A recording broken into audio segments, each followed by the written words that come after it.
नमस्कार दोस्तों, welcome to PK classes. दोस्तों आज देखेंगे स्टैटिक एंड डायनामिक बैलेंसिंग। तो सबसे पहले बैलेंसिंग क्या होती है, स्टैटिक बैलेंसिंग क्या है, डायनामिक बैलेंसिंग क्या है and difference between static and dynamic balancing. तो दोस्तों जैसे कि हम जानते हैं जो बैलेंसिंग होती है, बैलेंसिंग का मतलब होता है किसी भी अनबैलेंस मशीन पार्ट्स या कंपोनेंट को कुछ एडिशनल वेट या मास को ऐड करके बैलेंस करना।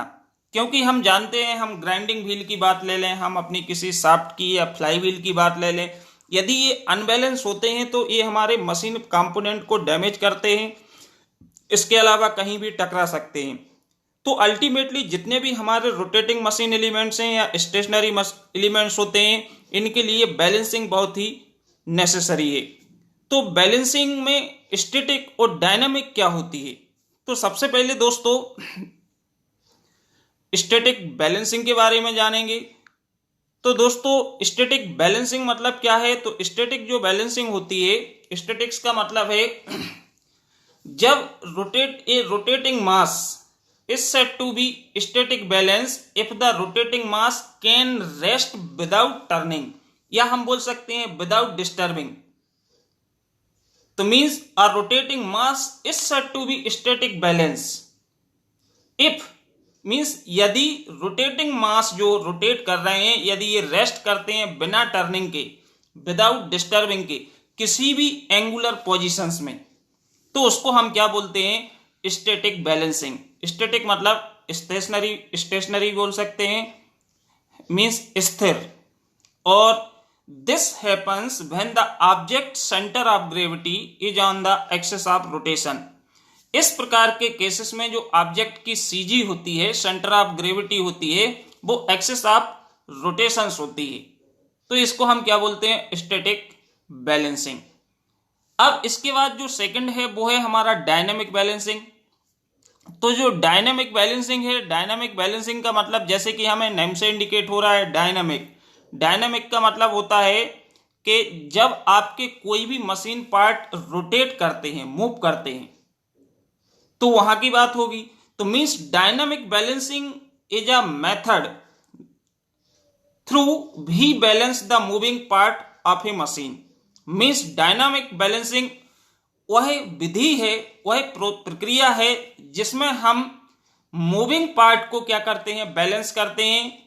मूविंग पार्ट और rotating machine parts by adding some mass और वेट। मीन्स हम कुछ एडिशनल मास या वेट का अप्लाई करके जब हम किसी भी मशीन एलिमेंट्स या पार्ट को बैलेंस करते हैं रोटेटिंग, तो उसको हम क्या बोलते हैं? Dynamic balancing. जैसे कि यहाँ पे हमारा अनबैलेंस डायग्राम में दिखाया गया है, इसमें जो प्रिंसिपल इनर्शिया एक्सिस है वो हमारी इसकी एक्सिस ऑफ रोटेशन से क्या हो रही है? डिफ्लेक्ट हो रही है। तो जो सेंटर ऑफ मास है, ये हमारी इसकी सीजी क्या है? सही नहीं है। तो हम क्या करेंगे? इसको सबसे पहले जहां पे अनबैलेंस हमको लग रहा है उस जगह पे हम क्या करेंगे? अतिरिक्त मास को या वेट को ऐड करके इसको प्रॉपर बैलेंस करेंगे। तो जब रोटेटिंग मास की बैलेंसिंग करते हैं, किसी भी मशीन पार्ट हो गया, जैसे कि आपकी शाफ्ट हो गया, फैन हो गया, बेरिंग हो गए, तो कई प्रकार के जो रोटेटिंग कंपोनेंट्स या पार्ट्स होते हैं, ये हमारे क्या करना पड़ते हैं? बैलेंस करना पड़ते हैं। तो बैलेंसिंग हमारी एक तो स्टैटिक होती है और एक होती है डायनामिक बैलेंसिंग। ठीक। Now difference between static and dynamic balancing. Static balancing is considered and applied only when the system of masses revolve in one plane। Static balancing को हम कंसीडर करते हैं और इसको अप्लाई करते हैं सिर्फ उस जगह पे जब सिस्टम के मासेस हैं वो रिवॉल्व करते हैं किसी एक प्लेन पर, वन प्लेन पर। जबकि डायनामिक बैलेंसिंग को हम कंसीडर या अप्लाइड करते हैं when the system of masses revolve in different plane. जो हमारे सिस्टम ऑफ मासेस हैं वो रिवॉल्व कर रहे हैं किस पे? अलग अलग प्लेन पे। सेकंड है जो स्टैटिक बैलेंसिंग होती है, इस प्रकार की balancing used for small and medium objects. Means static balancing का जो हम उपयोग करते हैं, एक तो स्मॉल हल्के और मध्यम वर्ग के ऑब्जेक्ट होते हैं, पार्ट्स होते हैं, लाइक गियर्स, फैन एटसेट्रा। यहां पे हम अप्लाई करते हैं किसको, स्टैटिक बैलेंसिंग के लिए। जबकि हमारी डायनामिक बैलेंसिंग है, इसका उपयोग करते हैं हम heavy equipment and the different size of parts like turbine and Motors. Turbine and Motors हैं जो कि डिफरेंट प्लेन पर रोटेट कर रहे हैं, तो इसको हम किसमें, डायनामिक बैलेंसिंग के अंदर कंसीडर करते हैं। थर्ड आपका दोस्तों डिफरेंस है स्टैटिक बैलेंसिंग में, when the centre of the system act on the axis of rotation. जब किसी भी सिस्टम का जो सेंटर है वो एक्ट होता है एक्सिस ऑफ रोटेशन पर, then the system is under static balancing. Means ये आपकी डेफिनेशन है, उसको हम क्या बोलते हैं, स्टैटिक बैलेंसिंग बोलते हैं। जबकि आपकी डायनामिक बैलेंसिंग जो होती है, इसमें when there is no force and the resultant couple is acting on the system, then the system is under dynamic balancing. तो सिस्टम हमारा क्या होता है, डायनामिक बैलेंसिंग की कंडीशन में होता है।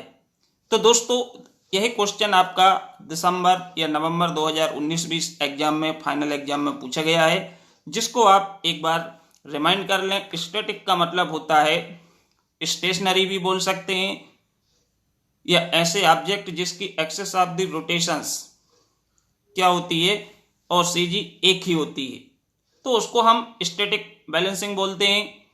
और डायनेमिक बैलेंसिंग में जब हमारे कोई रोटेटिंग मास होते हैं जिसमें उसकी axis of rotation different plane पे आपकी क्या होती है, मूव होती है, जैसे कि टरबाइन हो गया, इसके बाद आपकी मोटर्स हो गई। और ये यदि आपके अनबैलेंस हैं रोटेटिंग पार्ट्स या रोटेटिंग मशीन एलिमेंट, तो इसको हम क्या करते हैं, अतिरिक्त मास या वेट को ऐड करके हम प्रॉपर बैलेंसिंग करते हैं बिफोर यूजिंग।